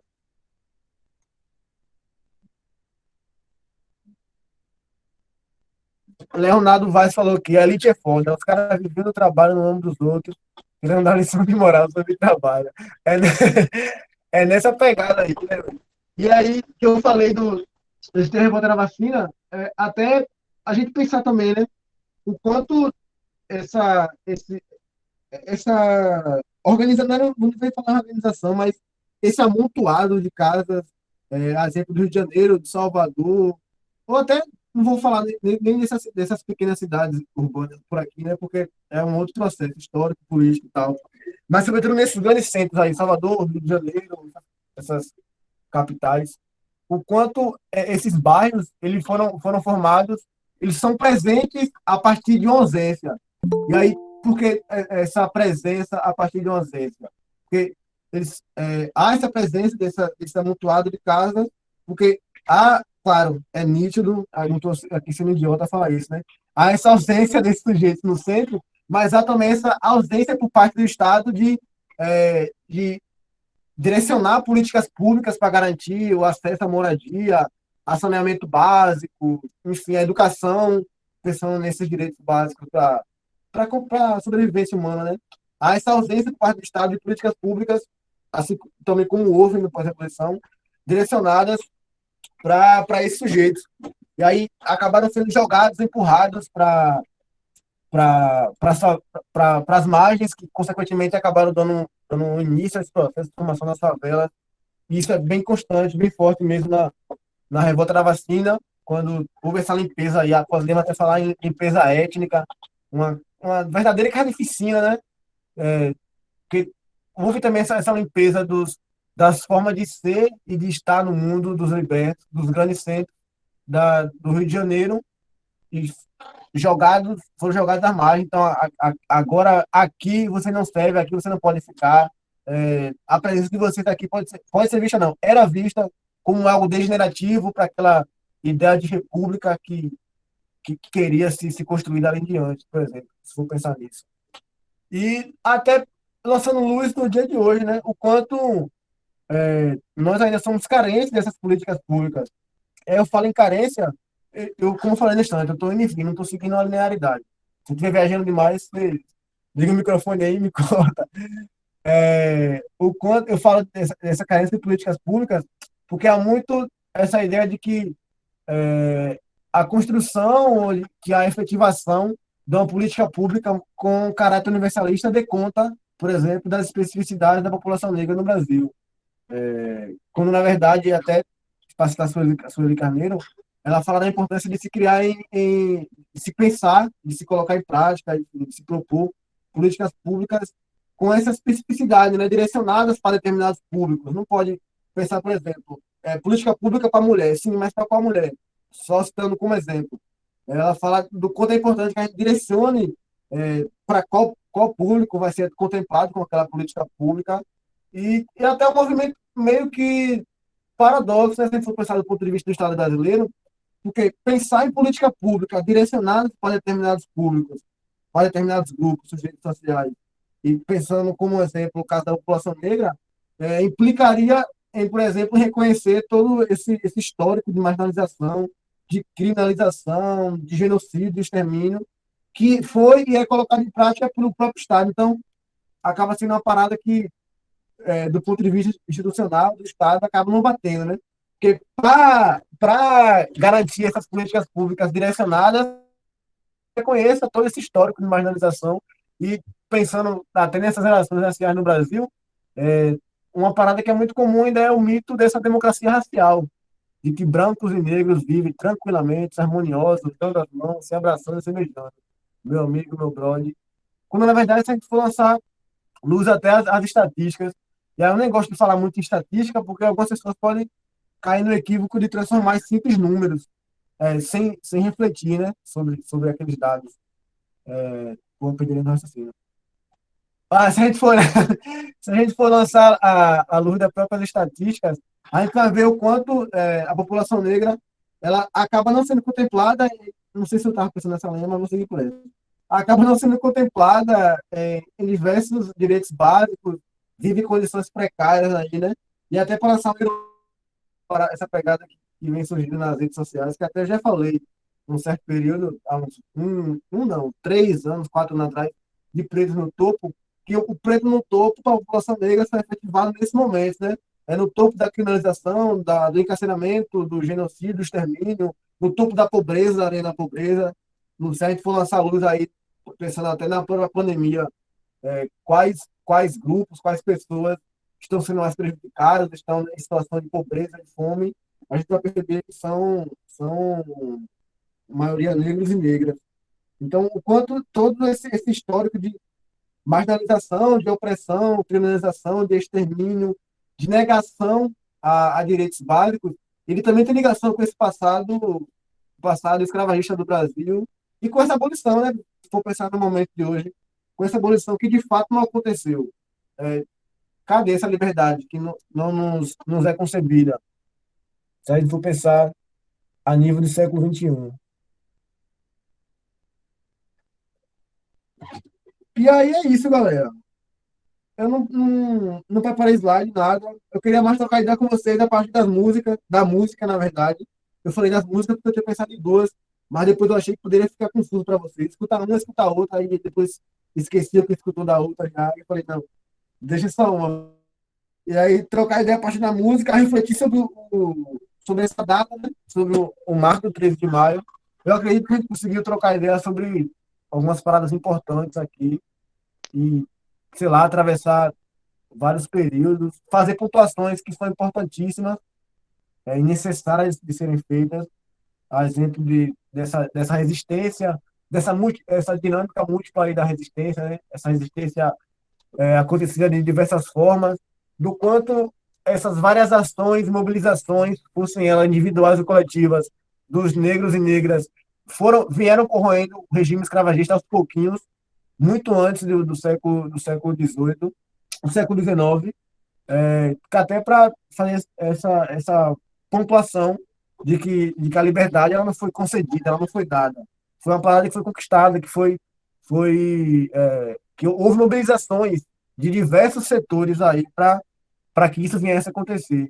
E aí eu falei desses ataques no trabalho, mas citei também como exemplo a mobilizações da imprensa, dos movimentos abolicionistas, dos abolicionistas, enfim, dos advogados que advogavam pelos escravizados, diversas mobilizações.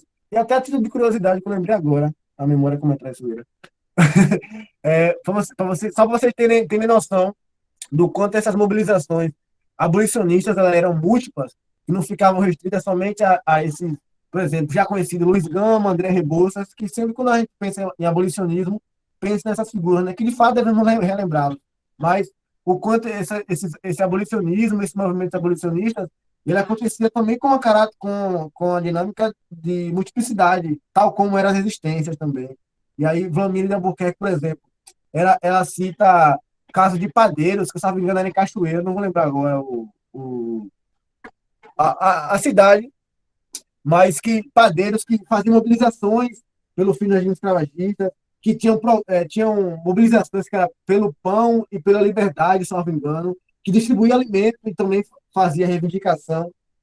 Hoje, eu li em algum lugar, mas não vou lembrar onde também, mas foi o Vlamira que deu ideia de um sapateiro que utilizava aí do seu comércio, sempre que passava, dava ideia sobre o quanto era necessário que o regime escravocrata viesse ao fim. Então, quando a gente for pensar também nessa ideia de liberdade, de busca pela liberdade, de movimento abolicionista, de abolicionismo, é importante pontuar também essa multiplicidade aí, nessas várias atuações de diferentes sujeitos, de diferentes grupos.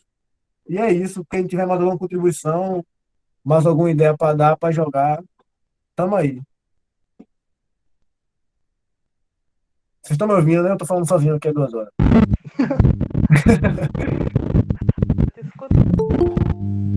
Ana, teu áudio tá barreado de novo. Pode play. Qual era em você?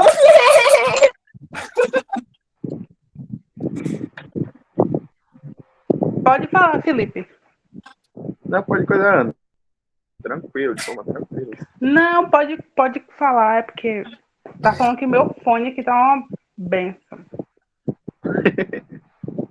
Não, foi porque eu vi um. Não sei se vocês tinham comentado há um tempinho. Claro que foi comentado muita coisa Felipe, desculpa importante. interromper, teu áudio tá baixo também, viu? Tá com alguma interferência de vento. Tá com o ventilador aí perto ou não? Não, o saldo tá longe, tá melhor. Agora? Vai, fala aí. Melhorou agora?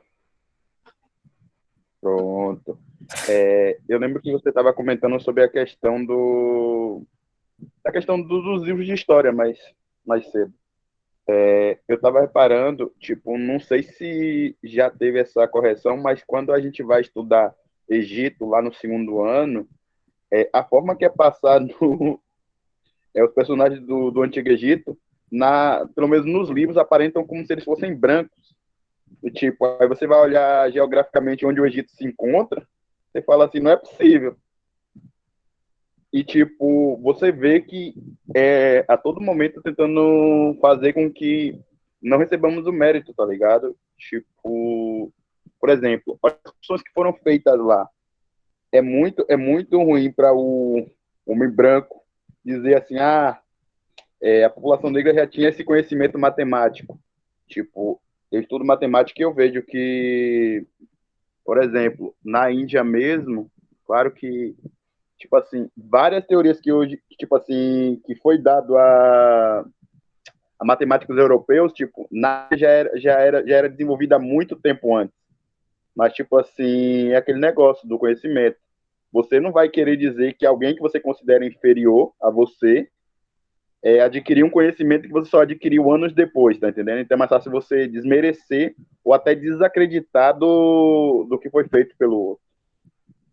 Aí eu estava lembrando dessa questão mais em relação ao livro de história, porque eu vejo que a civilização egípcia, assim como a mesopotâmica contribuiu bastante na questão, na história, né?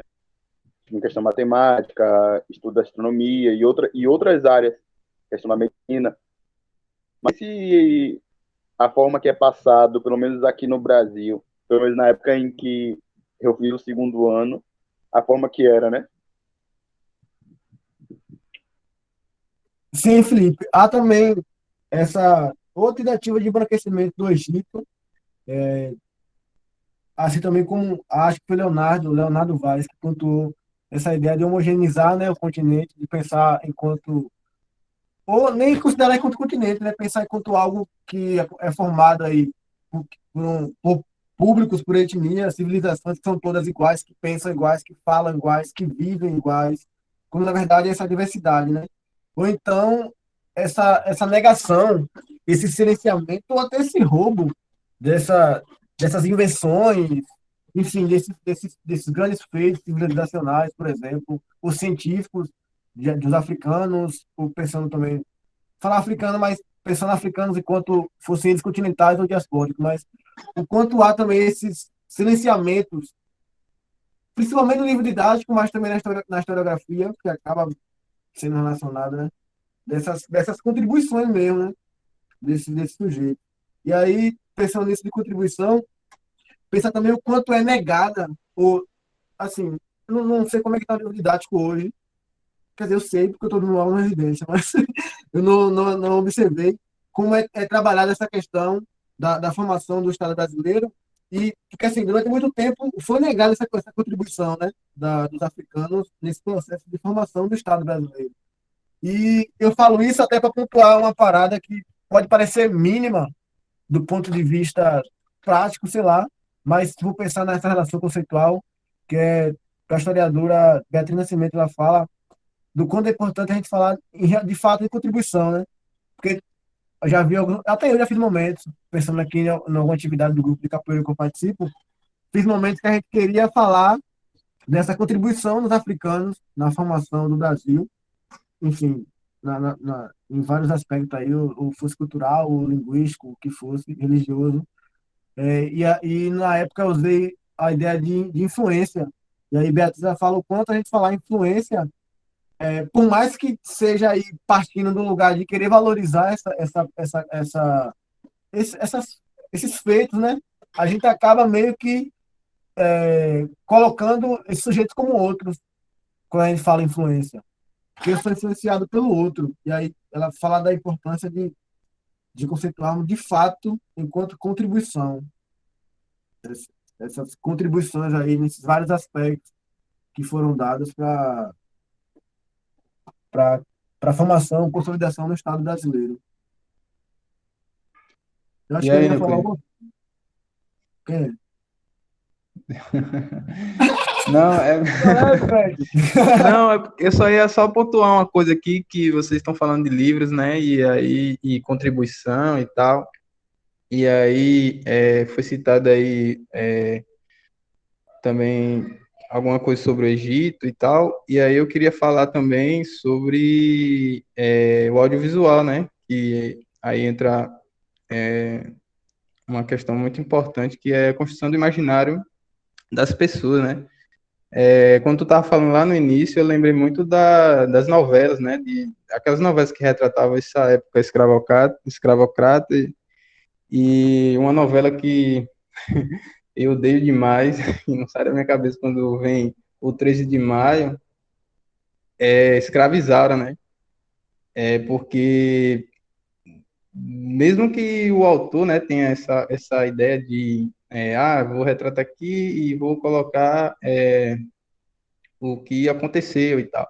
Mas sempre coloca é, o, a Princesa Isabel, né? Porque a Isaura ali representa a Princesa Isabel, e como a pessoa boa e tal, e o resto que se exploda, né? Que são as pessoas negras das novelas. E várias outras novelas também, como algumas novelas da Record aí também, que contribui para esse imaginário.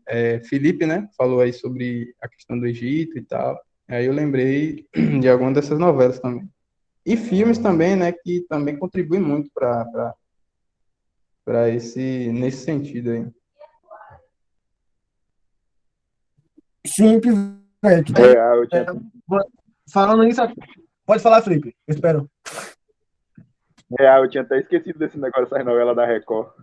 Porque, velho, na moral, Que os caras são brancos. E aí, a Ivan traz uma reflexão importante que a gente pensar também como essa reprodução, né? O quanto essas novelas, filmes, programas televisivos, se pensar também assim, acabam construindo dando uma visibilidade negativa para a população negra. E aí eu estou falando da população negra no geral, para pensar em aspectos contemporâneos, mas se for lançar luz sobre determinados períodos históricos, o quanto algumas novelas que pretendem, né, retratar aquele período acaba reproduzindo esse estereótipo de passividade, por exemplo, de, de que não havia essas revoltas, insurgências, por exemplo. E aí, além dessa produção audiovisual, da teledramaturgia, dos jornais, eu acrescento ao que a Ivan fala, uma parada bem ligada, né, ao que ele falou, porque ele falou, né, que essa produção audiovisuais, ela causa impacto nessa construção do imaginário social. E aí, pensando em imaginário social e formação de opinião pública, é uma parada que é bem comum e problemática, é também o quanto as reportagens jornalísticas, e aí pensando aqui em blogs, nos próprios jornais televisivos, como eu já falei, mas também todos os blogs e blogs locais, pensando aqui no território do Cisal, de Serrinha, a nível regional, né? De Coité, do Calila, enfim, esses blogs sensacionalistas daqui, o quanto também eles contribuem para essa construção, para essa visibilidade negativa, né, desse sujeito, porque acabam reproduzindo essa lógica da oficialidade que ela vem imbuída aí com essa narrativa dos grupos dominantes e criminalizando esses sujeitos, desumanizando de forma geral, né? Porque eu falei isso porque a Ivan traz o caso da novela que, quando não distorcia os períodos, desconsiderava as revoltas, as insurgências desses sujeitos, atribuía estereótipos negativos a esses sujeitos como de preguiçoso, de vadio, se a gente for pensar na ideia de vadiagem no pós-república, por exemplo, mas o quanto essas reportagens, né, de jornais, e aqui eu estou provocando isso em você, enquanto essa ideia de genocídio, de encarceramento, por exemplo, ela está diretamente ligada também ao quanto esses casos eles são noticiados, são informados, sobretudo pelos blogs locais. O quanto há essa tentativa de naturalização desses assassinatos nos blogs locais, por exemplo, o quanto há essa criminalização desses sujeitos, dos seus bairros, sobretudo dos seus bairros. Por exemplo, aqui eu moro na Coruja, e aí, salvo engano, não sei a vez que eu vi uma reportagem que trouxesse algum aspecto positivo sobre o meu bairro, pensando aqui da minha situação, por exemplo.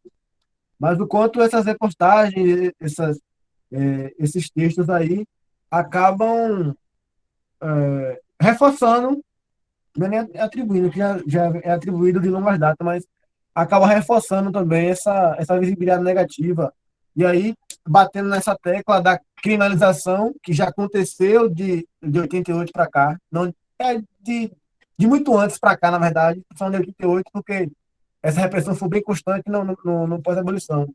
Mas o quanto acaba legitimando, né? Reforçando, e aí pensando naquilo que eu falei mais cedo, da ideia de sofisticação das exclusões, das opressões, a forma como essas novelas, pensando no exemplo da Ivan, são reproduzidas nas televisões, são escritas, enfim, pensadas, acaba também sofisticando nessa forma de escravidão, se eu pensando nessa ideia de escravidão mental, mas principalmente esses jornais acabam também sofisticando esses assassinatos, extermínio e encarceramento da população negra no Brasil. E, inclusive, até pensando nessa pegada conceitual, porque eu trouxe a ideia de influência, de contribuição, tem acho que ele é sociólogo, não sei, se não me engano, David Mendes Nicosse, de São Paulo, que ele reflete, por exemplo, o quanto o uso do conceito de morte quando é assassinado algum jovem, observe, o uso do conceito de morte quando é assassinado algum jovem, ele é constante nesses jornais, sempre quando parte esse assassinato ele é fruto de alguma ação por parte do Estado, por exemplo. E aí, se a gente for pensar em Jacarezinho, se a gente for pensar em diversos outros outros acontecimentos que saíram diversas pessoas assassinadas, o quanto o título da matéria é nove pessoas morrem em tal lugar, 9 pessoas morrem, aí, entre várias aspas, dessa bala perdida, o quanto há essa sofisticação, e aí eu falo em sofisticação porque acaba legitimando, né, e naturalizando, sobretudo a partir desses usos conceituais, essas mortes, esses assassinatos, e David Mendes ele fala sobre morte e assassinato, porque a ideia de morte, morte é uma parada natural, né? A gente nasce, cresce, reproduz quando dá e morre. Então, por ser uma parada naturalizada, não vai gerar comoção social. E quando utiliza-se assassinato, dá a entender que tem alguém por trás daquele crime. Ele foi assassinado por alguém. Então, vai gerar meio que de forma automática essa comoção de querer saber quem foi, principalmente de querer justiça social, de querer que a pessoa que cometeu aquele crime cumpra a pena, né? Faça parte aí do sistema penitenciário. Então, eu trago isso para a gente até passar a observar também de que forma são noticiadas esses acontecimentos aí na sua cidade. Eu não sei de que cidade vocês são, porque eu não tive acesso à parada de inscrição. E também não sei se perguntava a cidade lá. Mas aqui eu cheguei, tem Coité, tem Alagoinhas, São Antônio de Jesus, que é Laiana. Enfim, talvez tenha outras cidades aí que eu não sei, mas você dá um saque de como esses blogs, jornais locais, regionais, noticiam também esses acontecimentos, né? O quanto também essas narrativas. Porque, assim, boa parte dessas matérias que vai para o blog, ela parte desses dados oficiais, do aparato repressivo do Estado. Então, não podemos deixar de considerar que essa narrativa essa narrativa baseada na oficialidade, no aparato repressivo do Estado, ela vai vir criminalizando de forma meio que automática esses sujeitos, esses grupos, esses territórios aí, né? É isso, eu acabei viajando nesse final, mas só para pontuar isso, da importância também da gente refletir, né? Porque o que a Livan falou me deixou viajando, porque a Livan tem um trampo massa que ele analisa a teledramaturgia brasileira, né? Uma websérie que está até no YouTube, para quem quiser ver, que é Espelho Cultural, que ele analisa como era a representação da população negra, né, em algumas novelas. E aí reafirma, na verdade, o quanto eram com a reafirmação de estereótipos, atribuição de estereótipos. E aí eu trouxe como exemplo também, para a gente observar esses blogs, esses jornais, problematizar aí, né, essa questão dos blogs e tal. Foi mal ter me estendido. Gente, deixa eu avisar que o link para a lista, vocês estão me escutando bem, né? Porque meu fone tá uma beleza. O link eu coloquei nas mensagens, então assinem, por favor, por conta do certificado. E pegando um gancho no que os meninos falaram, eu acho que Felipe e Arivan até colocou, é o poder do discurso, né? Quanto mais se repete uma coisa, mais é internalizado para a população.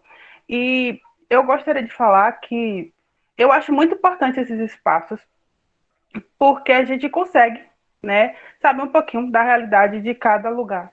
Eu sei que para o pobre, para o preto, principalmente no Brasil, é uma desgraça em qualquer canto que a gente esteja. Mas eu vejo isso aqui como um espaço de fortalecimento mesmo entre a gente. Quando o fórum surgiu, foi justamente por conta disso. Eu e Gustavo, a gente militava em um determinado coletivo, e aí a gente foi.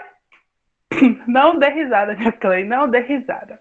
A gente foi para um congresso desse coletivo e a gente não se sentiu representado, a gente não viu as nossas pautas sendo colocadas como prioridade, já que eles amavam falar, né, que no Brasil a cada 23 minutos morre um jovem preto, mas a gente só era estatística, a gente não virava notícia, a gente só era números que o Estado utilizava para contabilizar e esses coletivos pegavam. Então, a partir daí, a gente pensou, não, a gente tem que construir um espaço para falar da gente para a gente, né? Não que não tenham pessoas brancas que frequentam, que vão, mas assim, a gente optou por colocar nos espaços de poder pessoas pretas, né? Pessoas que realmente sabem do que estão falando, porque vivem isso todos os dias por conta da cor da sua pele. E ouvindo o Nilclé falar, né, aí eu paro para pensar, a abolição tem 133 anos, né? Esse ano fazem 133 anos, mas não parece que a gente avançou tanto, né? Porque recentemente a gente ouviu, noticiou-se a questão da chacina do Jacarezinho, mas a gente não vê tanta repercussão. Ou até vemos muita repercussão, mas parece que o Estado não liga. E aí eu estava até conversando com o Gustavo, ele não está podendo falar aqui porque ele está gravando e aí não dá para fazer os dois ao mesmo tempo. Inclusive, a gente estava conversando muito sobre aquela frase que a gente sempre usa, né? Parem de nos matar. Que para mim não surte nenhum efeito, porque a gente fala, mas é só uma frase de efeito, infelizmente, sabe? Eles não estão parando de nos matar, muito pelo contrário. Os pretos são os alvos preferenciais do Estado. Não existe bala perdida. A bala é destinada para as pessoas das periferias, das favelas. As balas são destinadas para crianças, jovens e adultos pretos. Então, eu acho que a gente precisa continuar se organizando, sim. Precisamos continuar construindo espaços formativos, coletivos. Infelizmente, eu sei que é muito complicado a gente entrar em certos coletivos, em partidos, até partidos de esquerda, achando que a gente vai conseguir mudar a estrutura muito rápido, mas a gente não vai. Eu tenho noção disso. Porém, isso não significa que eu não tenha que me organizar, que eu não tenha que estar pautando as questões relacionadas ao meu povo, à minha cultura. Porque se não tivesse pessoas lá atrás que fizeram isso por mim, muito dificilmente eu estaria aqui podendo conversar com vocês, né? Muito dificilmente a gente poderia ter acesso à quantidade de informação que a gente tem hoje. E eu acho que algo positivo é que a gente tem as redes sociais, a gente não necessita, né, vamos dizer assim, 100% da mídia, né, das TVs abertas, a gente tem internet, hoje a gente pode gritar por outros cantos, então acho que a gente precisa se fortalecer, sabe, se aquilombar. Pegando o gancho, né, vou falar um pouquinho do fórum, né, vender minha sardinha. A gente esse ano vai fazer a 3ª edição do Fórum da Juventude Preta Baiana e a gente escolheu justamente falar sobre quilombo, né? Como esse espaço, por exemplo, é um quilombo, é um espaço de troca, de escuta, porque nos outros 2 anos a gente falou muito sobre violência, encarceramento, mortes, mas a gente não é só isso. A gente é um povo que produz muito, a gente produz muita cultura, a gente produz muita música boa, a gente é um povo que se inventa e reinventa todos os dias. Então, eu acho que se vocês puderem pegar a sementinha e levar para a família de vocês. Vamos tentar aqui conversar, falar um pouco sobre, levar o conhecimento para outras pessoas que infelizmente não têm acesso à educação, como a gente teve. A gente já vai estar fazendo muito. E se vocês quiserem falar, por favor, falem. Porque Nilclé, coitado, acho que já está com a garganta acabada. Não, só para dar uma ideia rapidinho. Mas se alguém quiser falar, eu espero. Alguém quer falar?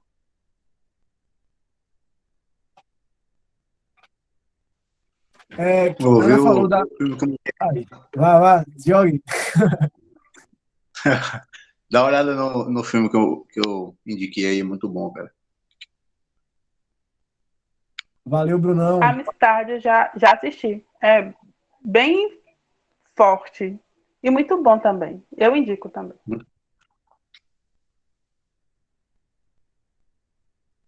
Sim, sim. Inclusive, a Amistade ele destaca bem esse processo de insurgência, né? Dos africanos, principalmente nesse processo de travessia transatlântica aí, quando há diversas atuações e confrontos diretos com os traficantes de africanos. Enfim, só viajando. Mas Ana falou da importância desse momento, e aí é necessário frisar uma parada que, assim, de fato, é um momento extremamente importante, e até parabenizar ela e a Guto, que quebra a cabeça com essa parada. Quebra não, mas se doa, né? Para a construção de momentos como esse da Zantrola.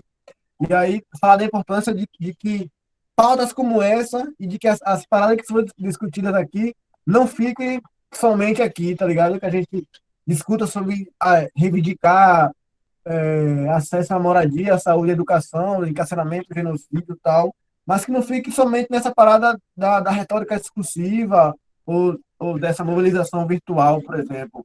Por mais que seja importante, de fato é importante fazer esse movimento de contranarrativa, né? De disputa narrativa aí nas redes, enfim, de se posicionar e tal, mas o quanto a gente precisa também de mobilizações práticas, de organizações práticas, efetivas. E até pensando nessa, vender também um pouco o nosso peixe, que não é nem meu peixe, é nosso. Pensando nessa do quanto os espaços que participávamos não acabavam não dando conta ou não nos contemplando, a gente aqui em Serrinha, a gente acabou, não é nem falar, porque pode ter uma impressão negativa isso. Não é nem que o espaço que a gente participava não nos contemplava, mas a gente percebeu a importância de ter um coletivo que fosse formado pela juventude e para a juventude, que falasse aí com as nossas gírias, com o nosso tá ligado, com as nossas paradas, discutindo nossas questões e nesses espaços específicos, que não fosse uma atividade que acontecesse, por exemplo, na via da institucionalidade na UNEB ou em determinada escola, que também chegasse lá, mas que não acontecesse somente lá. E aí a gente, desde 2018, a gente deu formação, né? Ao Fala do Jovem, que aqui daqui do Fala do Jovem a gente tem só Jarela e Guto. Jarela e Guto, que integram esse coletivo que a gente vem desenvolvendo algumas atividades presenciais, mas por conta da pandemia, todos nós, né, enquanto humanidade, tivemos que nos reinventar por conta do período pandêmico e estamos nos mobilizando de outras formas aí, fazendo pressões em outras instâncias. Mas eu trago esses elementos só para falar da importância de que as coisas que a gente trocou ideia aqui, de que essas reflexões, porque o 13 de maio, de fato, não é um dia comemorativo, é um dia de reflexão. E aí, por isso que eu encaixo essa ideia de que as reflexões que trocamos aqui, as pontuações, afirmações, enfim, essas análises históricas que a gente fez, todos esses problemas que a gente identificou, que ele não fique somente aqui, né? O quanto é necessário que a gente se organize de forma prática e efetiva, pode ser na comunidade, fazendo parte de um grupo de capoeira também, que o grupo de capoeira tem essa forte atuação aí nas periferias, zonas rurais da cidade, em diferentes lugares, coletivos de jovens, e a ONU traz um elemento que de fato é preocupante, que é, por exemplo, a filiação a um partido político, de fato, ela é considerada como uma participação política, enquanto a mobilização política.